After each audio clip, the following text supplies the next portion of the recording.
உலகெல்லாம் உணர்ந்து போதற்கரியவன் நிலவுலாவிய நீர்மலிவேணியன் அழகில் ஜோதியன் அம்பலத்தாடுவார் மலர் சிலம்படி வாழ்த்தி வணங்குவோம். தடக்கை ஐந்துடை தாழ் செவி நீள்முடி கடக்களிற்றை கருத்தில் இருத்துவாம் சேக்கிழார் பெருமான். அன்பார்ந்த மெய்யன்பர்களே, சென்ற வாரத்திலே அப்பூதியடிகளுடைய கதைகளை நாம் கேட்டோம். இந்த வாரத்திலே திருநீலனக்க நாயனார் அவருடைய கதைகளை பற்றி நாம் கேட்க போகிறோம். ஒவ்வொரு வாரமும் ஒவ்வொரு விதமான ஒவ்வொருடைய நாயன்மாருடைய வரலாற்றை எல்லாம் கேட்டுக்கொண்டிருக்கிறோம். தொடர்ந்து கேட்பவர்களுக்கு, முழுமையாக கேட்பவர்களுக்கு பெரிய புராணத்திலிருந்து வருகின்ற அந்த வாக்குப்படி எல்லா விதமான நலன்களும் வந்து ஆத்மார்த்தமாக பார்க்கின்றவர்கள் சேரும் என்பது ஒரு ஐதீகம். அப்படிப்பட்ட வகையிலே இன்றைய தினத்திலே திருநீலனக்க நாயனார் காவேரி வள நாட்டிலே சாந்தமங்கை எனும் அழகான ஊர். அது மங்கள மழையர்கள் நிறைந்த ஒரு முதூர். அங்குள்ள குளங்களிலே இளம்பெண்கள் நீராடும் பொழுது அன்னப்பறவைகளும் சேர்ந்து நீராடுமாம், அன்னப்பறவைகளும் விளையாடுமாம். அப்படிப்பட்ட சிறப்பானதொரு சாந்தமங்கை. வேத பாடசாலைகளிலே மறையோர்கள் வேதம் பயிலும்போது பலவிதமான சிறப்புகளை தன்மையோடு இருக்குமாம் அந்த வேத பாடசாலை. அதுபோன்ற சிறப்பான ஊரிலே அந்தணர் குலத்திலே திருநீலனக்கர் எனும் ஒரு பெரியவர் வாழ்ந்து வந்தார். ஆலம் உண்ட சிவபெருமானுக்கும் சிவனடியார்களுக்கும் விரும்பி வணங்கி பாதார்ச்சனை செய்வதே வேதத்தின் உட்பொருளாகும் என்று அந்த கொள்கை உள்ளவர் திருநீலனக்கர். அந்த திருநீலனக்கருடைய அந்த சுவாமிகளுடைய அந்த தொண்டிலே ரெண்டு விஷயம். ஒன்று, இறைவனுக்கு அர்ச்சனை செய்வது. எங்கெல்லாம் சிவபெருமான் இருக்காரோ, எங்கெல்லாம் போக முடியுமோ அங்கு போய் இறைவனுக்கு நாமம் சொல்லி அர்ச்சனை செய்வது, இறைவனுக்கு பாத பூஜை செய்வது, சிவனடியார்களுக்கு பாத அர்ச்சனை செய்வது, பூஜை செய்வது, அமுது படைப்பது, இப்படிப்பட்ட தொழில்களெல்லாம் செய்து கொண்டே வருகின்ற காலத்திலே ஒரு நாள் திருவாதிரை நட்சத்திரத்தன்று அயவந்தி எனும் அவ்வூர் கோயிலே சிவபெருமானையும் பூஜை செய்ய அர்ச்சிக்க விரும்புகிறார். அவர் மனைவியோடு அந்த கோயிலுக்கு செல்கிறார். சென்றவுடனே அந்த மனைவியார் அர்ச்சனைக்குரிய அந்த பொருட்களெல்லாம் எடுத்து கொடுத்து கொண்டே இருக்கிறார். இவரும் ஆத்மார்த்தமாக அந்த அர்ச்சனையெல்லாம் செய்கிறார். செய்வது மட்டுமல்லாமல் உணர்ச்சி மிகுதியோடு அவர் அர்ச்சனை செய்கின்றார். அப்போது மெய்ஞானமாகி மிளிர்கின்ற மெய்சுடரே ஆக்கம் அளவிருதி இல்லாய் அனைத்துலகும்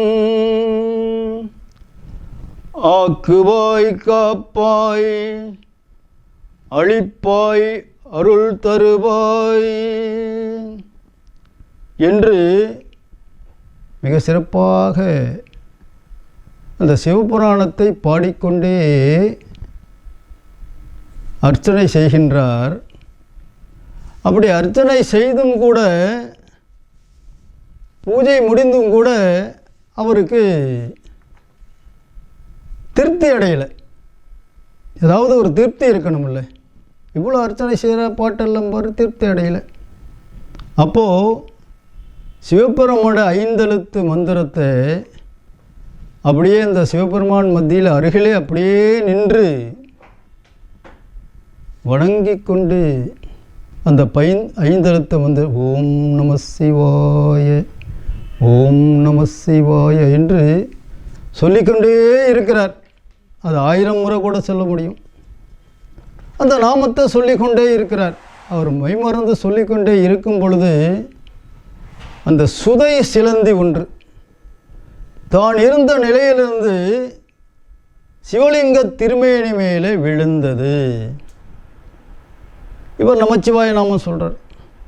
அந்த அம்மையார் அருகில் இருந்தவங்க பார்த்து, ஒரு சின்ன குழந்தைக்கு சிலந்து விழுந்து விட்டால் எப்படி தாய் அன்போடு அதை உதறி விடுவாளோ அந்த அளவுக்கு அந்த சிலந்தியை வாயாலே ஊதி, அந்த சிலந்தியின் விஷம் சிவபெருமான் திருமேனியிலே படும் என்பதனாலே வாய் விட்டு உறிஞ்சி அந்த விஷத்தை எடுப்பது போன்ற பக்தி மார்க்கமாக பக்தியாக செய்கிறார். இதை பார்த்தார் சிவனடியார். இந்த சிவனடியார் பார்த்தவுடனே, நீ இப்படி செய்யக்கூடாது, இப்படி செய்திருக்கலாகாது, இப்படி செய்வது நீ ஆகம விதிப்படி அது தவறு, அனாச்சாரம் என்று அவர் சொல்கிறார். சொல்வது மட்டுமல்ல, இது போன்ற காரியம் நீ எப்போ செய்துவிட்டாயோ இனி உனக்கும் எனக்கும் எந்த விதமான உறவும் இல்லை, நான் உன்னை துறந்தேன் என்று சொல்லிவிட்டு இறைவன் நாமத்தை சொல்லிக்கொண்டே அவர் வீட்டுக்கு உறங்க செல்கிறார். இந்த அம்மா விடிய விடிய கோயிலில் தான் இருக்கிறாங்க, சிவபெருமானை வங்கி கொண்டு. அவர் போய் தூங்குறாரு. சிவபெருமான் தூங்கும்போது கூட சிவநாமந்தான் அவருக்கு. சிவபெருமான் அப்படியே கனவுல வர்றார். கனவுல வந்து தம்முடைய திருமேனியை காட்டுகின்றார் சிவபெருமான். எந்த இடத்திலே நாயனாருடைய மனைவியார் அந்த விஷத்தை எடுத்தார்களோ அந்த இடம் தவிர மற்றெல்லாம் அந்த சிலந்துடைய அந்த விஷத்தாலே கொப்பளமாகி இருக்கின்றது. இதை கனவிலே கண்டார். உடனே அதிர்ந்து எழுந்தார். ஆலயத்துக்கு சென்றார். தன் மனைவியை பார்த்து மீண்டும் சிவபெருமானை பாட ஆரம்பித்தார். கண் விழித்த உடனே சிவபெருமான் ஆலயத்துக்கு வந்து விடுகிறார். ஆடினார், பாடினார். சிவபெருமான் கருணை பற்றி நினைத்து கண்ணீர் சிந்தி அழுதார். ஆகையினாலே ஆலயம் வந்து முன்பு போலவே தொண்டுகள் செய்து மனைவியோடு வாழ்ந்து வந்தார். அவருடைய திருப்பணியே அர்ச்சனை செய்வது, சிவனடியார்களுக்கு பாஜ பூஜை செய்வது, அமுது படைப்பது. இப்படி இருக்கின்ற காரணத்தினாலே அந்த நேரத்திலே திருஞான சம்பந்த பெருமான் சாந்தமங்கலம் அருகே ஆலயத்திற்கு வந்தார். அவருடன் திருநீலகண்ட யாழ்ப்பாணரும் வந்தார். எதிர் சென்று திருநீலக்கர் அழைத்தார். அழைத்து வீட்டுக்கு ஆலயத்துக்கு சென்றார். வீட்டுக்கும் அழைத்து வந்தார். அமுது படைத்தார்கள். ஒரு நாள் தங்கினார். திருநீலகண்ட யாழ்ப்பாணரையும் திருஞான சம்பந்தரையும் அன்போடு வரவேற்று முன் சொன்னதை போன்று ஒரு நாள் தங்க வைத்தார். அது மட்டுமல்லாமல் பின்னர் அப்படியே படிப்படியாக அந்த தொண்டுகள் வாழ்நாள் முழுவதும் செய்து கொண்டே இருந்தார். பின்பு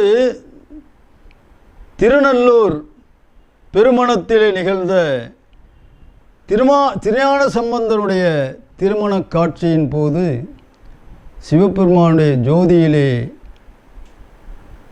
திருநீலனக்க நாயனார் கலந்து கொண்டு அந்த ஜோதியிலே அவர் ஐக்கியமாகிவிட்டார்.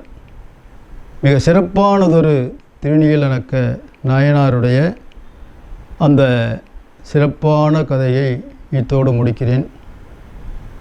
ஆறிரு தடந்தோள் வாழ்க, வான்முகில் வழாது பெய்க, மதிவளம் சூரக்க மன்னன் கோன்முறை அரசு செய்க, குறைவிலாதுயிர்கள் வாழ்க, நான்மறை அறங்கள் ஓங்க, நற்றவம் வேள்வி மல்க, மேன்மைக்குள் சைவ நீதி விளங்குக உலகம் எல்லாம். திருச்சிற்றம்பலம். திருச்சிற்றம்பலம். அனைவருக்கும் வணக்கம்.